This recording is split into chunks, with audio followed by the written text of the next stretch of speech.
listening to Your Ultimate Life with Kellan Fluckiger, only on LA Talk Radio.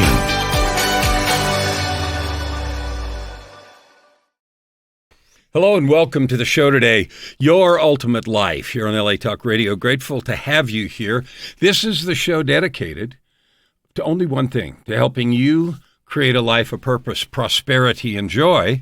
I call that your ultimate life. Today I'm blessed with a great guest, Sandra Champlain. Welcome to the show, Sandra. Hi, Kellan. Thanks so much for having me. Good to see you as always. Yeah, well, I'm really excited today to talk to you because the world is full of so much fear and worry and consternation because of all the stuff that's going on. And one of the greatest fears that we have is your topic of expertise, which is what?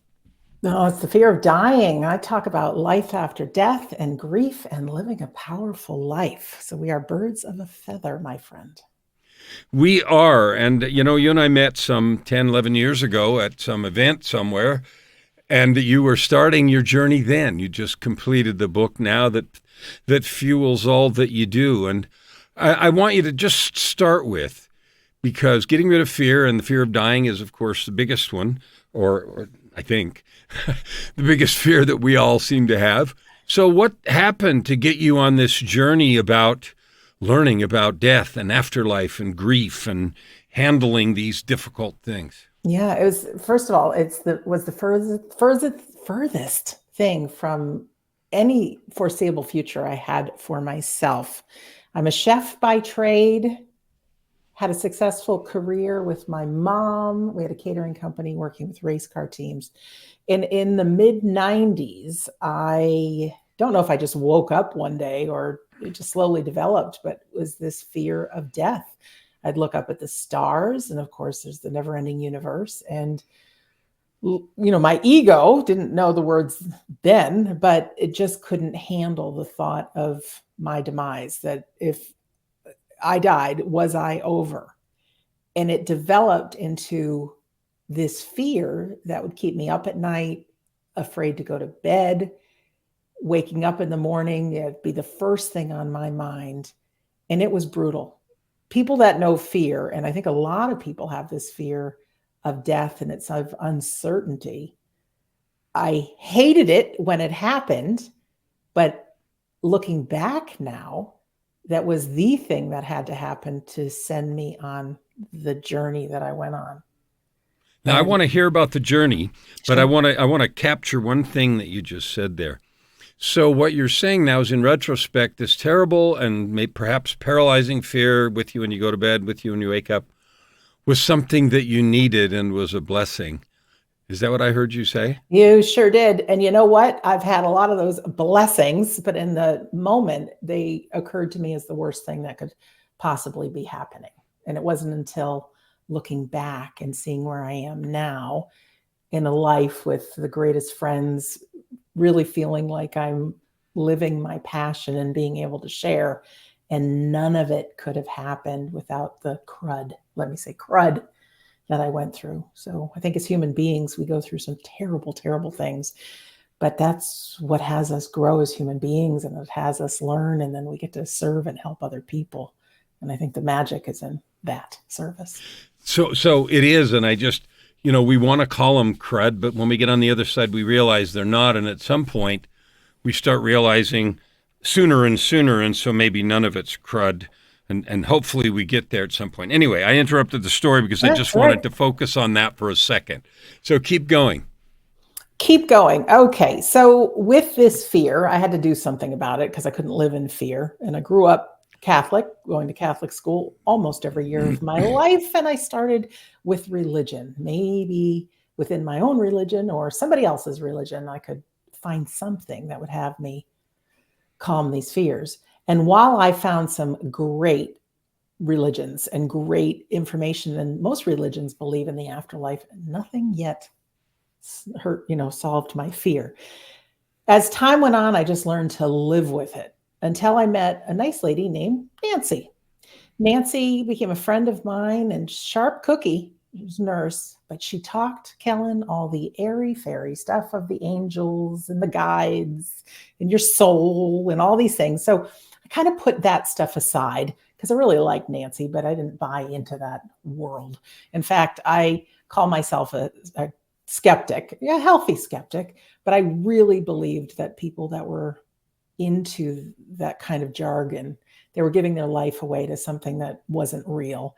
I was kind of nasty, Kellan. I really was.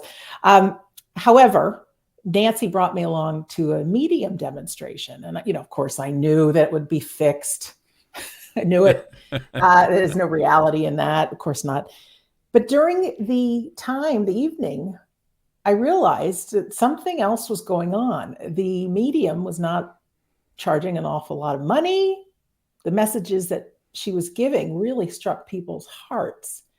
And there was no upsell, So I thought, okay, maybe there's something to this. So very secretly, I started just, if I could prove for myself, I wouldn't tell anybody, that there's an afterlife. Maybe it would help my fears. So I very secretly flew 3,000 miles away and told people I was going to a business seminar, and I took a course on mediumship just for a weekend, because the medium said, if you come to my course, I can prove to you that the afterlife is real and that you can communicate with dead people. It's a challenge I had to take, Kellan. I spent too much money on it, then. And one of the first things that happened was she explained where the afterlife is. It's vibrating. It's a world within our world. Our world is a world, part of that world. And everybody's just moving too fast that we can't see them, but they can see us. And so she said, we're going to do just a little experiment. She said, we're not going to be mediums right now, but I just want to show you how this works. Everybody grab a partner. So I found a lady. I didn't know anybody there. And she says, we're going to pretend that you're a medium now. She says, somebody go first. Oh, I'll go first. She says, I want you just to invent that there's a person standing behind your partner. And with your eyes closed, just tell a story. Is it a man? Is it a woman? Is it a grandparent? Is it a spouse? Maybe how they died. There's usually some kind of message they bring. But before we get too far into training, let's just play. And I just want you to get a feeling of what it's like. But we're not really doing it. We're not really being mediums. So with full power of my imagination and my eyes closed, I tell this woman, I invented that there was a man standing behind her. I just got that feeling that it would be her grandfather on her mother's side. I see in my mind's eye, Kellan, this blonde-haired, blue-eyed man with really windburned skin, gap between his two front teeth. I see a fishing boat. So I'm telling her this story. So you've got this grandfather on your mom's side. He was a fisherman in Denmark. Denmark came to mind. His name was Jan. I described him, and I see him puffing away on a cigarette, cough, cough, cough. And I said, Andy, he passed of lung cancer. Eyes still closed. And I said, I get the feeling that he was a really rough father. He never told your mom that he loved her. And he would like you to bring home the message that he loves her. So I was done with my playing medium, and I opened my eyes just to say, okay, it's your turn. Kellan, she's crying. Her grandfather was from Denmark. He was a fisherman. His name was Jan. He had blonde hair, blue eyes, big gap between his front teeth. Smoked like a chimney, died of lung cancer. And in fact, he was a cold father and didn't express his love to his daughter. That opened the door to there's more to life than meets the eye. And there was certainly more to me than I know, because if mediumship were real, certainly I wouldn't get it because I was too nasty about it. Wow. So yeah. There's a interesting, and people that listen to this are going to think whatever they think. And I don't really care. I mean, my story. I died here 4 years ago and had conversations with God. So you can think about that whatever you want to. But the point of all this, the woman that you did that with, you didn't know her. And the message was one of love and comfort. And it would be completely consistent with the divine order of things that she receive some kind of comfort and message in the context of love and growth. So when you did that, and that would have been a little shock to the system, I suppose, where did you go from there? Well, first of all, the rest of the weekend, I would like to say in that class, I was successful. But every time I tried, I'd get nervous and it would shut off whatever this flow was. Thankfully, other people working with me, they reunited me with my grandfather, with his cane and the German Shepherd and things. I was right enough times, though, maybe 40% of the time, to know that there was something here to this. So I kept working my day job, which was catering for the race car teams, traveling, and I'd get opportunities to do things. So I read a lot of books. I took courses on things like hypnosis and remote viewing. And I went to a bookstore to think, okay, is there a way that I can fine tune whatever this medium business is? Because I was so afraid that people would say, okay, if you think this is real, prove it. Who do you see around me? And in that moment, I would freeze and not see anyone. So I was looking for evidence. I found a book called The Idiot's Guide to Communicating with Spirits. We love those idiot's guides. And it was written by Reverend Rita Berkowitz. And throughout the picture, there was great advice on doing medium readings. But what was also fascinating is she is a medium and a spirit artist. So not only does she tell you who's around you, but she draws a picture of them. And so throughout the book, there were pictures of people as they lived, and then her drawings, and they're the same people. So I was thinking, oh my gosh, she kept referring to spiritualist churches. Like spiritualist churches do wonderful services, and at the end, they do medium demonstrations. So I thought, okay, where can I find one of these churches? So when I turned to the back of the book, I found out that Reverend Rita's church was 45 minutes away from where I lived. So I'm feeling like these breadcrumbs are being dropped, and all I knew to do was to follow them. So a couple times at Reverend Rita's church and meeting Reverend Rita, she had a guest couple come as ministers to do the Sunday service. And they did something called EVP, electronic voice phenomena. And I thought, oh, what's that?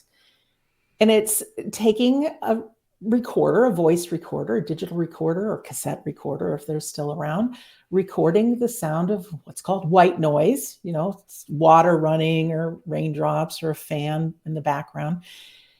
And then possibly loved ones could put their voices on it. So I'm thinking, oh, that's kind of hard to believe. But on their recording, they said that they left a fan running in their bedroom. They left the house, and 20 minutes later, they came in. Both of them were on their second marriage. They both had children in the afterlife. And on the recording, which they played, was the sound of giggles. And it said, Mommy, Daddy, don't be scared. We're still here with you.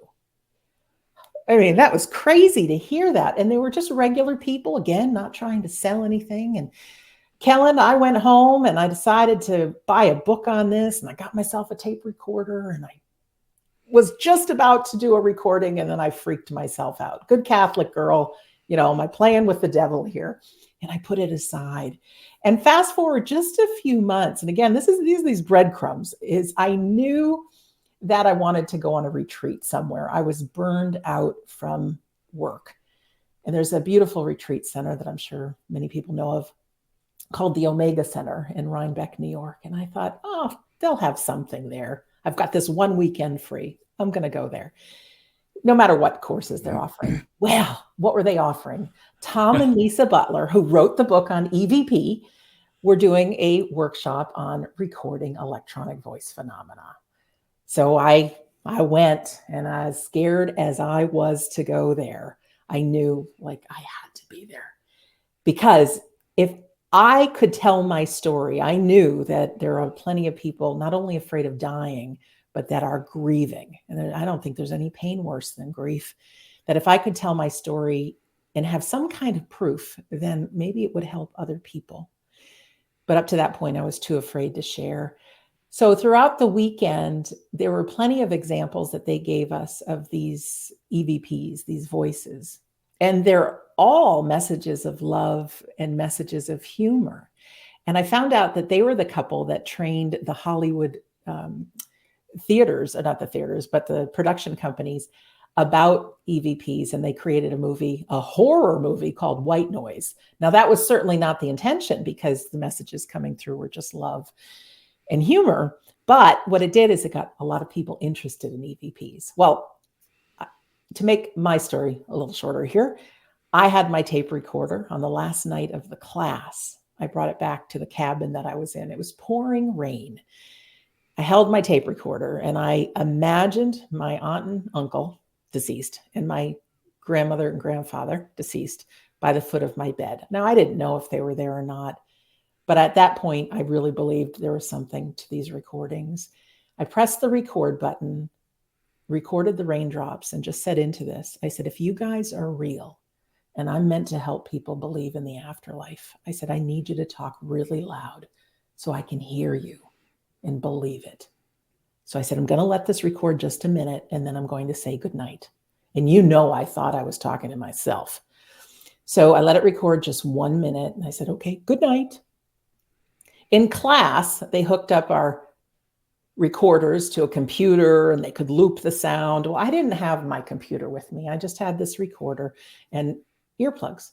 So I put the earplugs in and I played it back. And on second 46 or so, I was flooded with goosebumps. I had to stop, rewind. And on that recording, it says, good night, Sandra, in a man's voice. 2 female voices go, good night, good night. And then a man's voice, good night. So I'd like to tell you I was excited. Oh, the afterlife is real. But I was scared because I'm like, do I have no privacy? Are people really here? Is it really that close? So I went to bed that night really not knowing how I felt. And I had a roommate that had come home just after I'd done this. And how was your evening? And I didn't tell her anything. I'm like, I'm not going to freak her out that there's dead people in our cabin.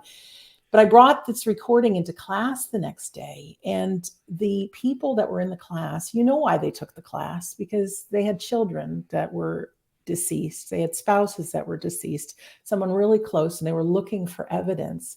And my recording, they called a Class A because it was clear and everybody could hear it, helped them know that their loved ones survive. And it was beautiful. So I went on very secretly sharing this with people, experimenting on my own, and then having the courage every once in a while to share with people. And every time we would get some kind of message of love, or I'd hear something, it's like learning a different language, because if you're recording raindrops, your ears want to pick up raindrops, but it's listening to the whispers within that. So very often I would hear things people couldn't hear. Then there were some loud I love yous and things. And I just thought, oh my God, like this is really big. So it was with that I started coming out to people, because now it wasn't just what was in my head. It was, hey, listen to this. And not to try to prove to people and talk them into being an afterlife, but just to share honestly. And in this process of not only doing all these recordings for myself, Kellan, but sharing it, the fear of dying went away. It was amazing. And I just kept on going, not yet ready to share this with anybody, but I kept learning about reincarnation and near-death experiences and deathbed visitations and the signs. And I put together quite a bit of information. And, something inside me told me I should tell people, but my ego, that little voice inside of me said, you're going to lose your family. You're going to lose friends. People are going to think you're nuts. So I kept my mouth shut until my dad got diagnosed with cancer. And if I can tell you just briefly what happened there, I love my dad. I sure did. And around the time of his passing, there was about 5 months from being diagnosed to when he actually passed. I was very close to my dad. I was the only single sibling, so I could spend lots of time there helping him with his care from hospital to hospice.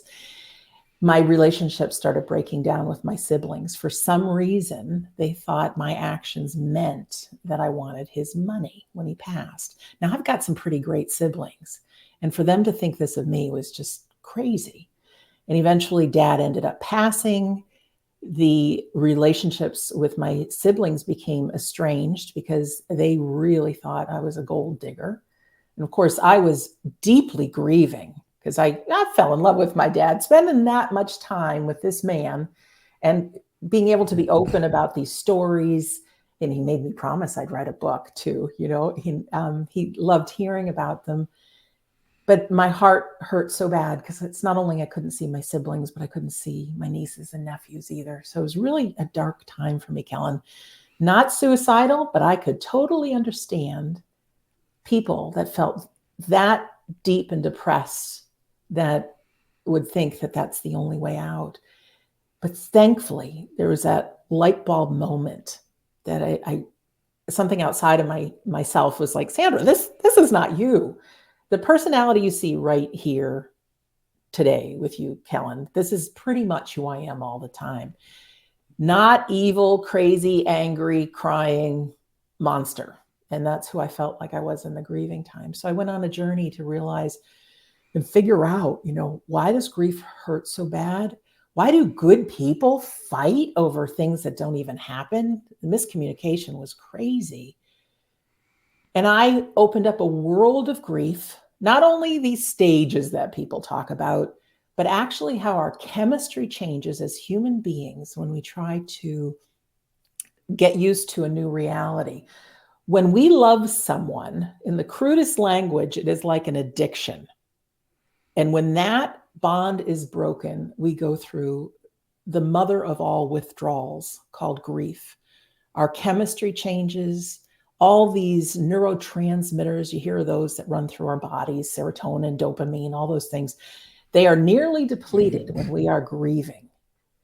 Not only does that cause the pain, our brain can't function healthily, the sadness, the anger, but I found out that our brains can't process the occurring world like a healthy brain does. So if you had someone coming down from a drug addiction, you probably wouldn't have a conversation with them that you expected them to retain all this information because, you'd feel for them. Well, the grieving brain does the same thing. And I realized that these conversations with my siblings were products of grieving brains. And you can grieve before somebody passes. You can grieve if you get a divorce, or all kinds of life experiences can bring on grief. But I had that aha moment that it's like, I need to share this with people because this is big news. And I also found some things to help lessen the pain, things to help build up these neurotransmitters. The only way to the other side of grief, unfortunately, is straight through it. But there are things we can do to feel better, to lessen the pain, all those things. So all this information that I put together, I decided to do an audio, and I called it How to Survive Grief. I posted it on the internet, just like, here, people, it's on YouTube, if anybody's interested. And it didn't go viral, but a few thousand people had heard it within just a couple of months after I had recorded it. And Kellan, not only did I start getting emails that it helped people with understanding and why their siblings and family members are acting crazy and why they felt so bad or forgetful or whatever that is. But I got a number of emails saying I chose not to kill myself because, Sandra, it's like you knew exactly what was in my brain, how I was thinking, and you're telling me that this is a part of grief. Okay, it's not my fault. Kellan, I got enough of those that I felt like I have a moral responsibility to get this information out. And not knowing how to do it, I thought I've just got to share. And I took a weekend course on how to become an author, 101 University with Mr. Rick Frischman. I remember. Yes. Yes. I remember Rick and Dave Hancock and Dave Hancock, and that's who I'm published with. I am published with Morgan James Publishing. And I met David Hancock, the publisher, that weekend, and it was as everything was being cleaned up at the end, I was almost going to leave there thinking, great information, but I'm not smart enough to be an author. When I met David Hancock, and he said to me, why did you come here? And I felt like, there were two roads. One is I could lie to him, or the other one is I could just tell him the truth. The lie was, I want to write a book on grief. The truth is I want to tell my whole story. So I had the courage to tell him my story. And with big eyes and tears in his eyes, and his father had recently passed, he wanted to know more. So he said, can you write a book proposal? I don't know how to do it. Here you go. Here's some things you can learn how to write a book proposal. And when I wrote that book proposal, which you have to do a lot of work in a book proposal, why you're the person for this message, why this message is important, all those kind of things. And he wanted 2 chapters. And I ended up telling a chapter about grief and the chapter about this electronic voice phenomena. And when I presented it to them, to Morgan James, I got the call, how soon can you have the whole book written? And it went fast forward. I had all kinds of notes from everything I had collected through the years.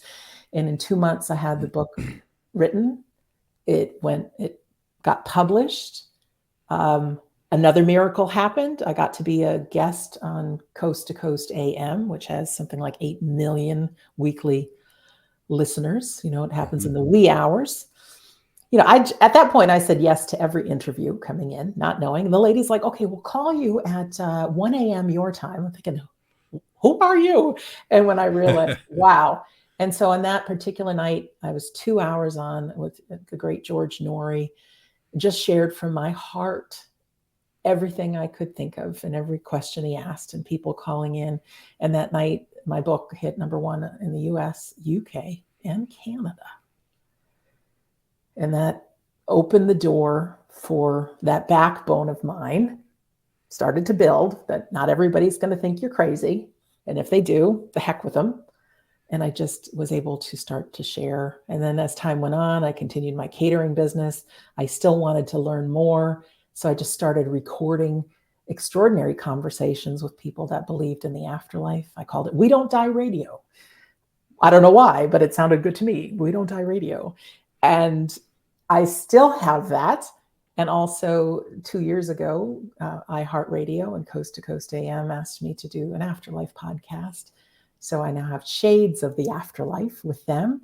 And I, as of this moment, have 515 episodes out in the world, all dedicated to life after death and how to live a powerful life and grief. And I've interviewed the most amazing people on all kinds of different reasons to believe in the afterlife. And everything points to a few things. If we believe in the afterlife, we live a different kind of life. We can go after our dreams. We can deal with fear. We can be of service to mankind. And we can, I want to say, not take life so seriously at sometimes. Like we can get outside of ourselves, and as terrible as things are, we can look for the lesson in it or the experience in it. So this is fabulous. And thank you for sharing that whole story. And I wanted you to be able to just tell the story, because the arc of it, how it feels to me. I mean, we're talking here about living, I call it the ultimate life, but a life of purpose, prosperity, and joy. And you created a purpose. You felt led by these breadcrumbs. And, some people could hear this and say, okay, we're going to talk about weird paranormal stuff. And other people could hear it, and this is how I hear it. This is Sandra's calling to share love, share hope, share possibility. And it comes in all kinds of ways. Like if you're not afraid of death, like if you're not afraid of that, then what does that do for you in living? So if you are no longer, you started from being paralyzed, thinking about it at bedtime and in the morning, and oh no, I'm going to cease to exist, and I don't care about what the Catholics say, whatever. Now how do you feel, and what do you do differently as you live your life? Because you have discovered there is, in fact, some kind of continuation. Well, I can tell you there's a whole heck of a lot of fun involved and exploration. And I feel like I've found my tribe. I don't try to push this on people, because for anyone, if you know, and I recommend that to everybody, people will come around if they're meant to. There comes a point where I think people may be afraid of their own demise, or they have a loved one pass, but I don't push. But I am able to explore, to have joy, to, now I can't say 24/7 I live like this, Kellan, because I'm still human. And I think part of the game of being human is forgetting ultimately who we are, to get the most juice out of life. You know, we forget that maybe this game called life that can be very, very painful. But for me to, and probably like yourself, to have an interview with someone, or to be able to share from your heart, it's like, aha, I remember. Yes, that's what this is all about. So I think there needs to be some kind of an existence system in place. You know, some people get the big egos. There's a lot of these spiritual people that aren't spiritual. It's all about the ego, unfortunately, and money. But to genuinely share. So I think it's important to me to keep doing interviews, keep sharing, keep saying yes to things, to keep that exploration myself. I feel like I have distinctions that I hadn't had before, such as I feel like I'm in the driver's seat of my life. Now, I'm just like anybody else. I could say, have a tree fallen in front of my car and not be able to get somewhere on time. So like, stuff happens, right? But I can choose either to be a victim of that and complain, which isn't pretty, or I could say, hey, you chose this way to go. Had you not, you would have gotten to your place on time. Oh, okay. So instead of that victim mentality, I can choose to be responsible. Now, is that the truth? Did I cause that tree to go down? Probably not. But it's a healthier way to be. So I'm able to look from outside of myself. I'm able to catch myself in my humanity. You know, I'm no different than other people. I have dark days. I've got days I feel guilty about things. I've got days that I worry about things. But then it's like I'm able to catch it in the act. Not always, but sometimes, you know, become present. I think the present moment is the keys to many kingdoms is living in the present moment. But to live a life saying, hey, and this goes for everybody, no matter what we did in the past, it brought us to who we are right now. Don't have guilt. Your old self did exactly what they knew to do. So why stew over anything? And that there's opportunities in things. And I know you and I share lots of good, healthy thoughts, but I believe in the power of gratitude. I believe that, you know, starting to think about, okay, these little things around me that I'm grateful for. All right, that can get me feeling better. That can get me out of a slump. You know, that is a distinction that I use. If it's an opportunity to be of service, I'm here with my mom as she ages. And if I can do something to surprise her, or make her breakfast, or make her coffee, or, you know, those random acts of kindness, like all of that is great. And I'm gonna interrupt you because you've given three things and I want to underline them. So you said driver's seat, and you made the distinction that no, while we don't control the things around us, we don't control what other people say, do, or what the weather is, or whether trees fall. But how we do control it is our response to that. So if I complain about the snow or the weather or the tree or anything else, then I have become a complainer. I have become a person who fills my life with complaint and negativity and the chemistry associated with that. Or I can look at it with awe and wonder, and what can I create out of this weird situation? Then you said a second thing, which is an intentional choice to find small things and large things, but every day you can find small things to be grateful for. And again, that chemistry of gratitude, you talked about the chemistry of grief. There is a chemistry of gratitude that changes how we feel, how things look. The world looks more sparkly when you live in a place of gratitude. And the third thing you said, and you said them all sort of seamlessly, and I want to just take them apart here for a sec. You said service. Now, serving people is a choice. I had a coaching call with a client of mine that I've had for many years today, and we were talking about a business situation, and there were some difficulties. We were discussing the difficulties, and I said, here's an opportunity. You can do it this way, or you can choose to be of service and do it this way, and it's just a choice. Like, who do you want to be? And, he thought about it for a minute, and he said, well, yeah, I want to do that. And so it was that item of choice and then the opportunity of service. And so for the listeners, you're talking about creating an ultimate life, purpose, prosperity, and joy. So you're in the driver's seat. You have the chance to create gratitude anytime you want and or to be of service. So there's three really important things that you just sort of said that I wanted to stand up and underline and exclamation point and so forth. So keep going. Yeah, I think it's really good stuff. And I think everything in our human beingness is pulling for not that. It's like, no. We all have this voice in our head. And, if you don't think you do, all you need to do is be quiet for a second and it's going to say, what voice in my head?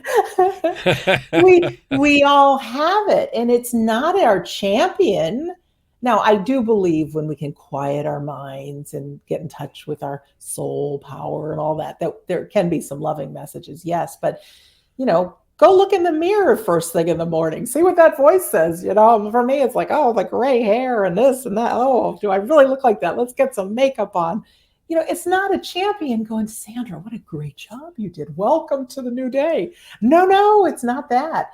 So this mind, which we all have, I think it just, if we call it the game of life, it's keeping us where we need to be, maybe to have these experiences, different experiences in life, whatever, but it's not our champion. And that's why it's like, why do we listen to it? And it's hard because I don't know if somebody's perfected having it go away or if it's just a friend you make peace with. But just one example, I trained myself to run a marathon, right? Like totally outrageous. I've never had any level of fitness. I've always battled my weight.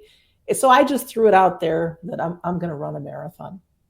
So I trained, I bought a book, and it's from the couch to the 5K, that's where I started. And I realized I wasn't going to make my goal of running a full marathon, given the month it was the middle of winter, and it just wasn't going to work. But I literally went from that couch to being able to run 18 miles straight, which is huge. 26.2 miles is obviously a marathon.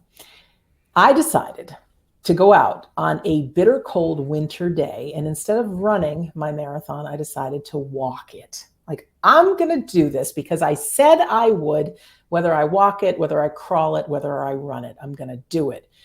So I had a nice backpack on. I stopped back at my house every so often to use the restroom, whatever, but I did it.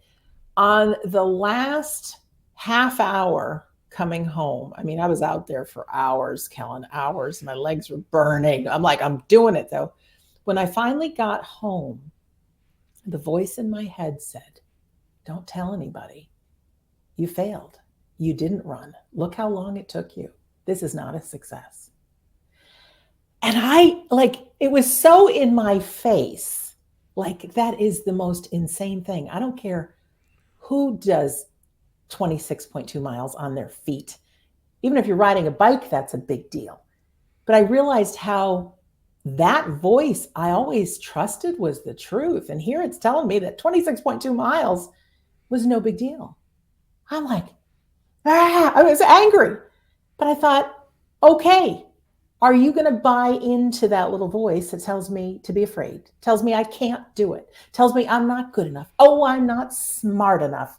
Am I going to buy into that? Or is that voice just holding me back? So it's like, I still have fear, right? So I need to read your book, Be Fearless, but I'm a human being in action. It still comes up, but it's like, okay, And I learned, somebody taught me this years ago, that if you are in action and you are focused on something and you are so present to it, fear goes away. So I said, oh, let me try this, and I had a conversation I needed to have with somebody, and I was so scared to just say what was on my chest, get my thoughts off my chest. And I said, let me be so present. So I'm like, I'm present to picking up the phone. I'm present to dialing the number. I'm staying present to when this person answers the phone. And in that whole time, being so present to that, fear did not get in. And then when the other person was talking, I'm able to listen from being in their world. Instead of trying to make them wrong, it was like, let me just see the world from their eyes and see their experiences. And a whole world of conversation opened up. And the issue got resolved, and that's a long time in the past. But that would never have happened if I bought into that voice. It could have kept me scared, and maybe I would never talk to this person again. Okay, so there's two more things I want to emphasize, and I'm really grateful. Number one is the presence of that voice, the naysayer, the inner critic. There's all kinds of names for it. Mm-hmm. And I'll tell you where that comes from. We weren't born with it. It's called your Be Deep, and it is a collection, it's an acronym: beliefs, definitions, experiences, expectations, and perceptions. And it is the collective thing that ends up saying you're not good enough, you can't do this, you can't, make it won't this, you're not, it's too late, whatever version of that you have. And here's what you can know about that. It's always from the past. It comes from back there, right? And however noisy it is, we all have it. And here's the choice when you talked about the tree falling and creating this.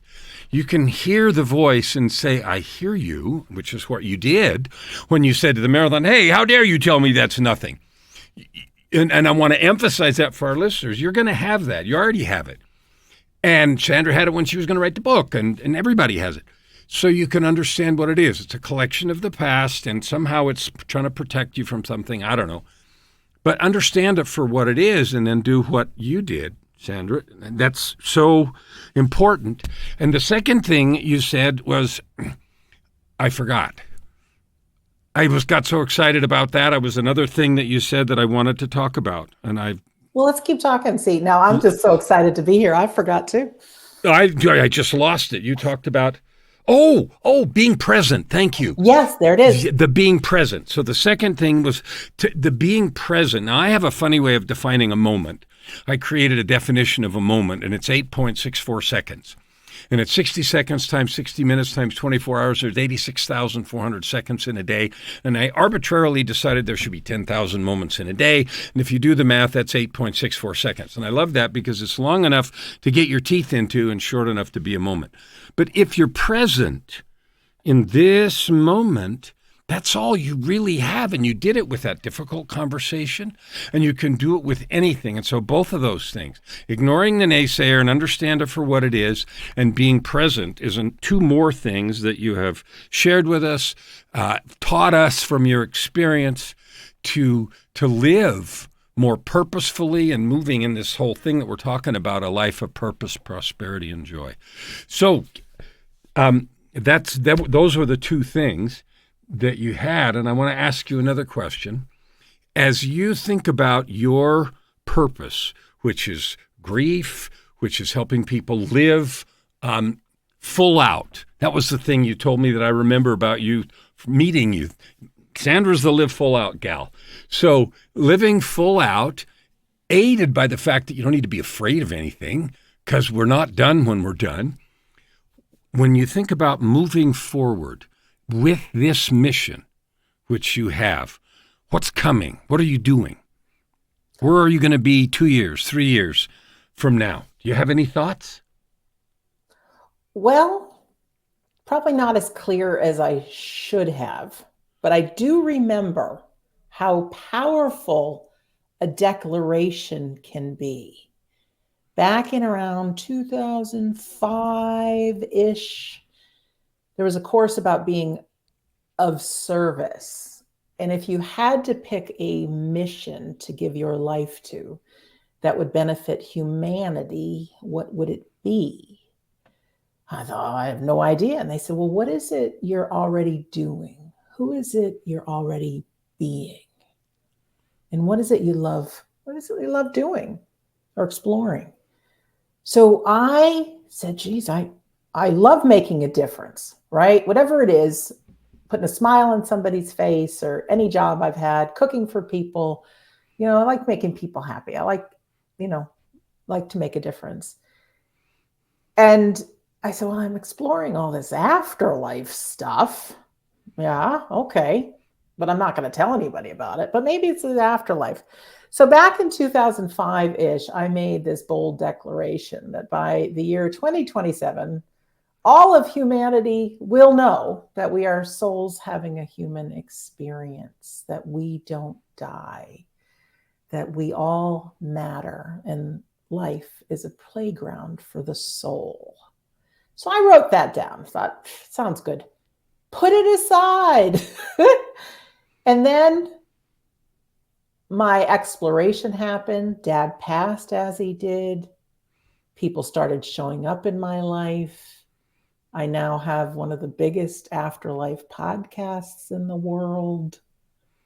I'm thinking it's 2023. Oh my God, what I put out there so many years ago. This is happening. So Kellan, it is creating online programs and services to educate people about all the different modalities that I know about, not only reasons to believe in the afterlife, but also how to live life, how grief works, how we can be in touch with our own loved ones who have passed, how we can use that present moment and that imagination and trust the things that are coming through. We do online classes and mediumship now, and it's amazing because when we can just look at somebody on a Zoom screen and say, I love this person, create that love, and then use the imagination, what pictures come through and what feelings. Suddenly you're giving people evidence about their loved ones and shared memories, and things come through. It's like miracles. So to be able to connect people with all of that, there will be live conferences. We had some prior to COVID. There will be more. The podcast, and we have created We Don't Die films. Our first film has come out just a year ago about the great Sonia Rinaldi, who's a researcher in Brazil, who gets not just EVPs, not just voices of loved ones, but she can actually record static energy, and people's faces from beyond come through. My own father has come through, and there's no picture like that of him alive. And she has only given this away. She has worked over 30 years with people, mainly grieving parents, and thousands of children have come through, and now they're coming through in images. And even if a child dies when, say, he was 30 years old, he's showing pictures of himself in the different ages, up till his passing, with joy. I mean, it's not just children come through, that lots of people come through. So we produced a movie about her, and it went on Amazon Prime just a couple days ago, and I just got a call that it's now on Amazon Prime in the UK. It's called Rinaldi. You can look up Sonia Rinaldi and find that. We're developing more films, and then there will be We Don't Die TV, so it'll be out to get to the most amount of people. All right. So you had a goal, a declaration. Yes. Everybody's going to know that we don't die. Well, I would support you 100%. My goal for this year is my 50 million, and you're helping me with that, and I'm helping you with yours. And so the point of all of this, whether you, the listener, decide you want to dive into some particular modality of communicating with spirits or not, the point is your ultimate life is best spent using your gifts, serving, being present, loving, finding and doing the kinds of things that you feel called to do. Sandra, I love everything that you're doing. I've loved you since I met you. And everybody that knows me knows exactly what that means. And I'm grateful for all the work that you're doing. And thank you for being part of our show tonight. I couldn't be happier. I'm so grateful.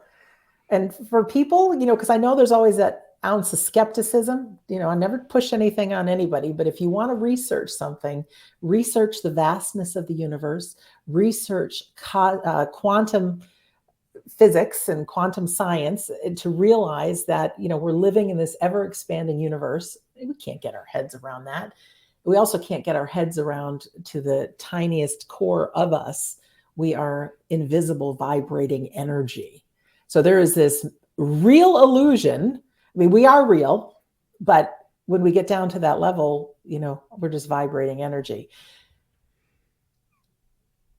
I'm going to leave it there because I want to just blow people's minds for a little bit, that we are not who we think we are. We are so much more powerful. And when we transition to the other side, I do think we communicate with our thoughts. I believe if we want a rainbow or a hot fudge sundae, we think it, ta-da! But I actually think we have that possibility here when we can practice things like being in the present moment, being of service, and being grateful. I believe stuff starts to happen. Well, there's no question in my mind and in my experience that we create our reality. We create our experience and we speak our world into existence. And we don't exactly understand how all that works. We've come to the end of our time. Sandra, thank you for being with us today. Folks, I want to, absolutely. Folks, I want to encourage you with all my heart. Whether you dive into spirituality or not, understand that you are a divine being. You have gifts. You have talents. You have felt the nudges to do the things you feel called to do. So say yes. Say yes. Explore it a little, explore it a lot, but don't give in to the naysayer and the negative voice, and proceed with all love and full energy and power to create your ultimate life.